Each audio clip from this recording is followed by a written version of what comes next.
Pesugihan adalah serangkaian mitos atau ritual yang dipercaya digunakan untuk memperoleh kekayaan secara instan melalui jalan pintas. Biasanya dengan bantuan entitas atau makhluk gaib. Saat melakukan ritual pesugihan, pelaku pesugihan biasanya membuat perjanjian dengan makhluk gaib. Selamat datang di sesi tamu Cerita Kamu.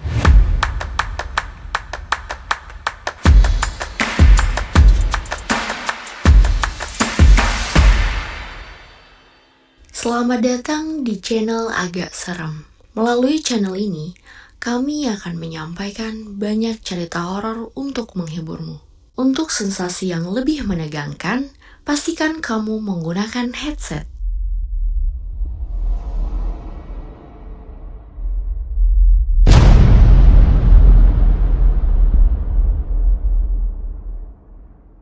Perkenalkan, namaku Doni.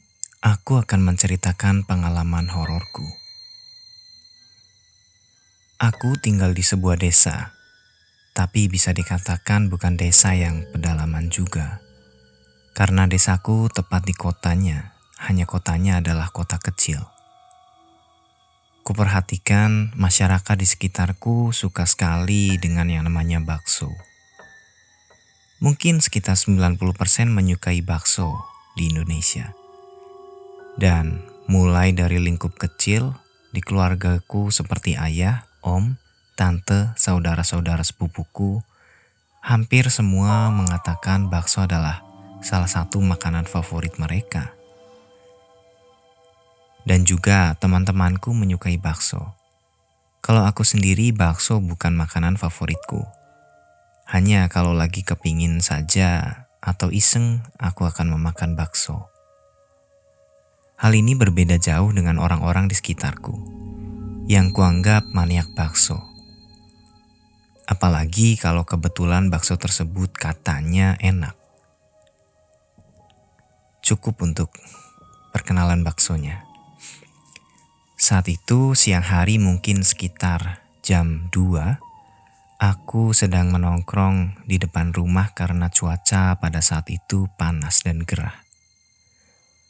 Tidak lama kemudian datang ibuku menghampiriku, dan beliau duduk di bangku sampingku. Kalau situasi sudah seperti ini, pasti lama-lama aku dan ibuku ngobrol. Ya, obrolan kami cukup random. Kemudian ibuku membuka obrolan. Panas banget ya hari ini. Gak kuat ibu di dalam rumah. Iya bu, makanya Doni nongkrong di sini biar kena angin. Tiba-tiba suara motor terdengar dari arah garasi rumahku. Ayah, mau kemana? Beli bakso. Tanya ibuku setengah berteriak. Sambil agak manyun, ibuku menjawab. Ke arah mula sana. Nak, kamu mau bakso nggak? Tanya ayah kepadaku. Enggak ya, lagi nggak kepengen, makasih. Ya udah. Kemudian ayahku berangkat untuk beli bakso.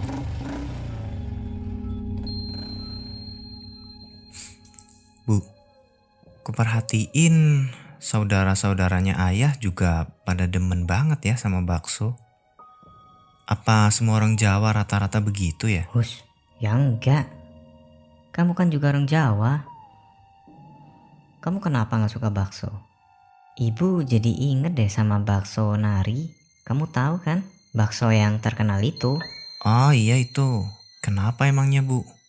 Dulu dari nol dia jual baksonya.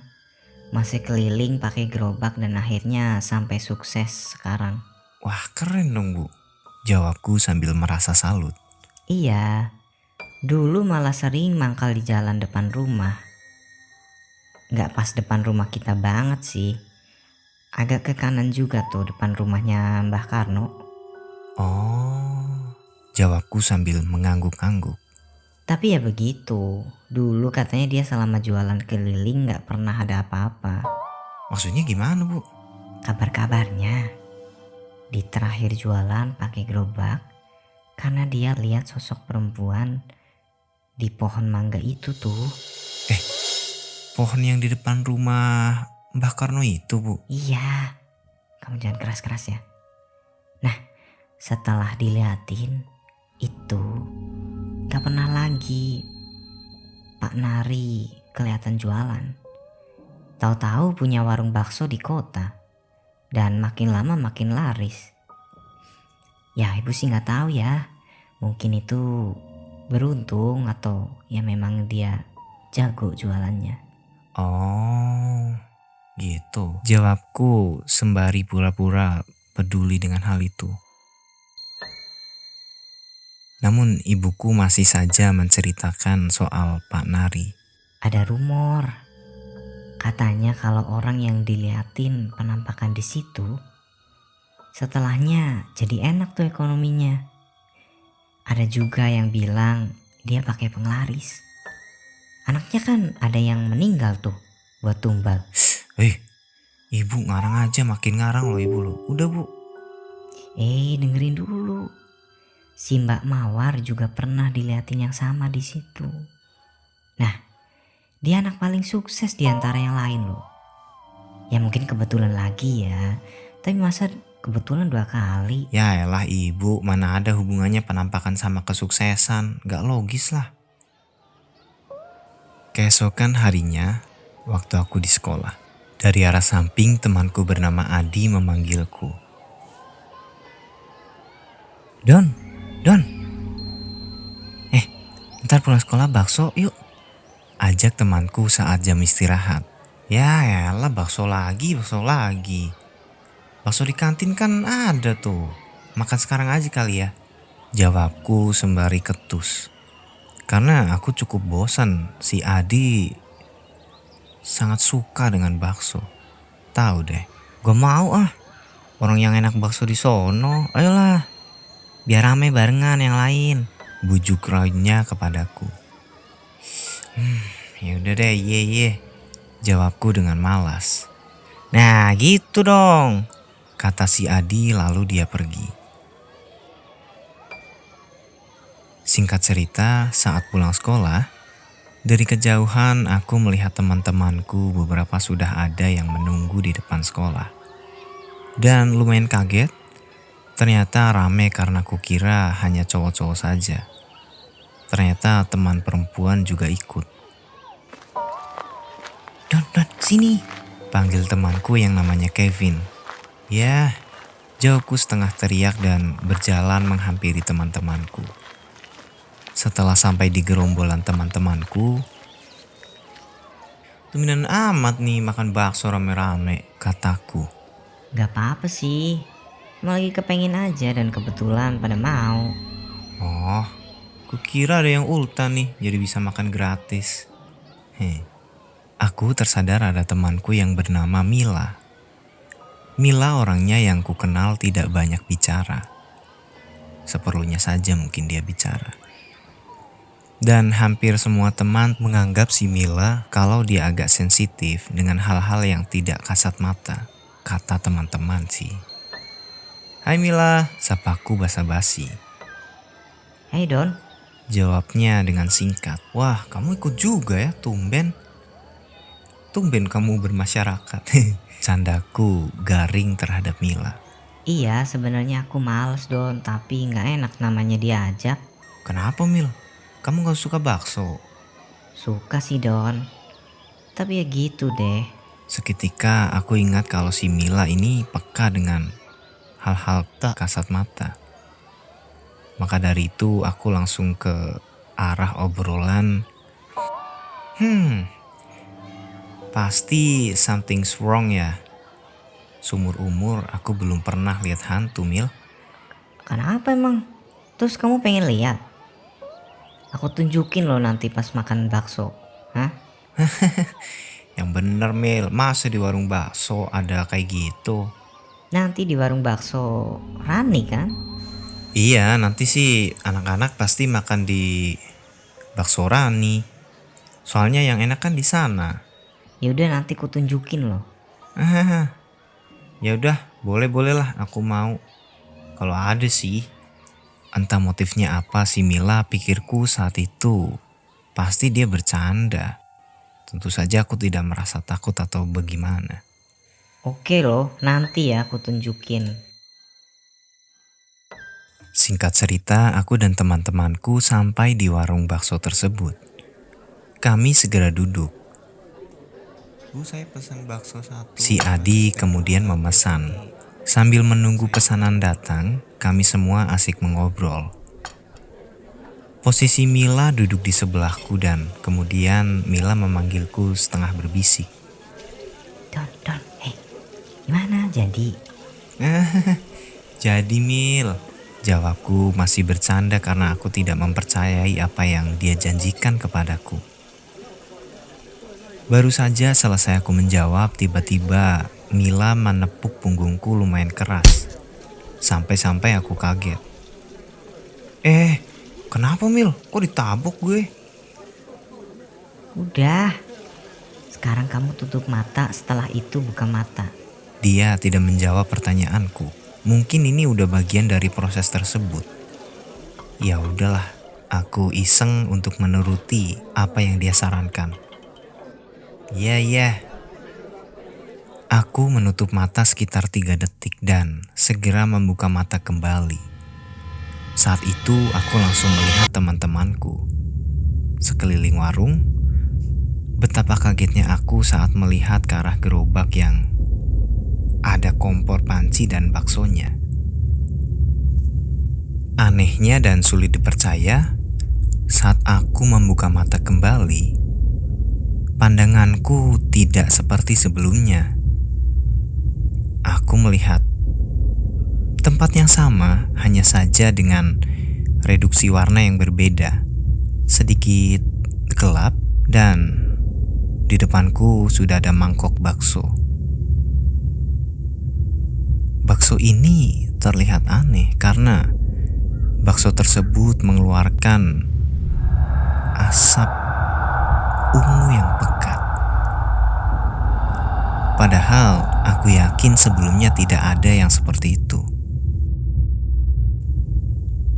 Refleks aku melihat sekitaran dengan memainkan mataku ke kanan, ke kiri, ke atas, ke bawah. Dan betapa terkejutnya aku saat melihat ke arah gerobak yang ada kompor dan panci. Yah, di samping gerobak tersebut berdiri sosok pocong bertubuh tinggi dengan muka yang tidak jelas. Tapi matanya melotot dan lidahnya panjang, menjulur sampai ke panci bakso tersebut. Aku jujur sangat syok. Pocong tersebut seperti meludah ke panci tersebut dengan lidah yang keluar. Seketika yang aku rasakan mual dan ingin muntah. Akhirnya aku berlari keluar dari warung bakso tersebut. Aku berjongkok muntah di pinggir jalan. Dan saat aku kembali untuk menghampiri teman-temanku, aku melihat mangkok-mangkok yang tadinya berisi bakso sekarang berisi belatung dan bakso itu berubah menjadi seperti bangkai. Ya, daging yang sudah menjadi bangkai dengan belatung yang berkerumun. Teman-temanku yang lain hanya keheranan dengan sikapku yang aneh. Tapi hanya Mila yang menghampiriku dan mencoba menenangkanku. Mil, ini apaan, gila? Kamu udah lihat ya? Ya gitulah Don. Parah Mil, aku gak kuat. Anjir, mual nih. Udah Mil, iya aku percaya.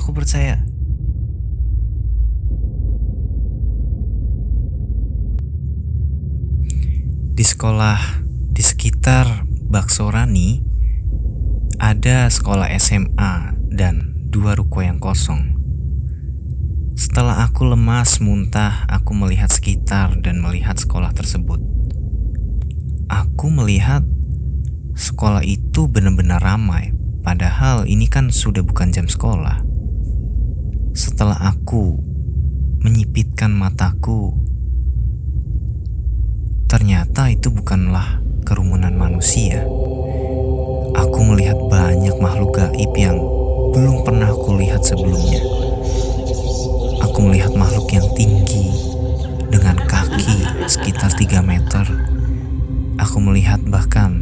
manusia setengah hewan. Dan yang paling parah, aku melihat pocong yang bergelantungan di depan gapura. Ya, pocong itu bergantungan di depan gapura. Dan salah satu dari mereka melihatku seolah mengejekku dengan tertawaan mereka yang sangat aneh. Aku sungguh tidak kuat untuk melihat itu semua. Mil, udah Mil, please, aku udah gak kuat Mil. Ya udah, iya Don, sini. Aku tutupin ya, oke. Dan setelah itu Mila menepuk punggungku kembali. Udah, kamu buka mata deh, udah aku tutup kok.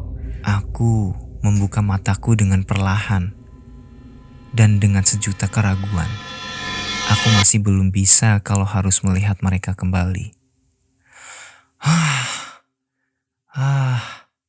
Anjir. Aku sudah membuka mataku dan mereka sudah hilang.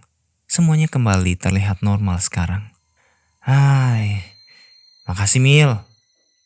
Udahlah, aku mau pulang aja, udah gak nafsu. Aku mau makan bakso belatung itu. Ih, kok gitu, udah pesen loh. Enggak, bodo amat. Dan nih, aku titip uang aja sama kamu ya. Nih, buat bayar baksonya. Udah, aku mau cabut. Ya udah, nanti aku sampaikan sama yang lain. Aku bilang perut kamu yang sakit ya. Aku juga cukup heran kenapa Mila setelah tahu itu semua masih mau masuk ke warung tersebut. Oh iya, mungkin karena dia udah terbiasa kali ya lihat kayak gitu. Dan juga mungkin karena menghargai teman-temanku, namun berbeda denganku. Tanpa lama-lama aku segera ke parkiran dan menyalakan motor untuk pulang.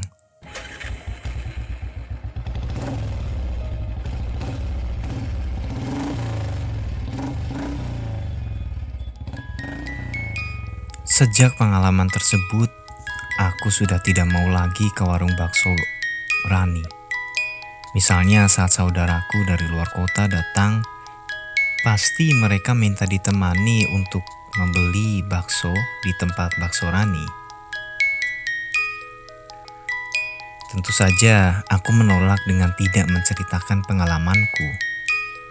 Tapi aku selalu berpesan untuk jangan lupa berdoa terlebih dahulu. Sekarang aku percaya, ternyata penglaris seperti itu di tempat makan memang ada ya. Dan cerita ibuku tempo hari mungkin ada benarnya. Percaya atau tidak, di luar sana mungkin saja masih banyak yang menggunakan entitas dari kegelapan sebagai alat bantu kepentingan bisnis mereka. Sebagai insan berkepercayaan, alangkah baiknya kita selalu menyempatkan untuk berdoa terlebih dahulu sebelum makan. Terlebih kalau tempat makan tersebut disinyalir sebagai tempat praktik pesugihan. Sekian dan terima kasih.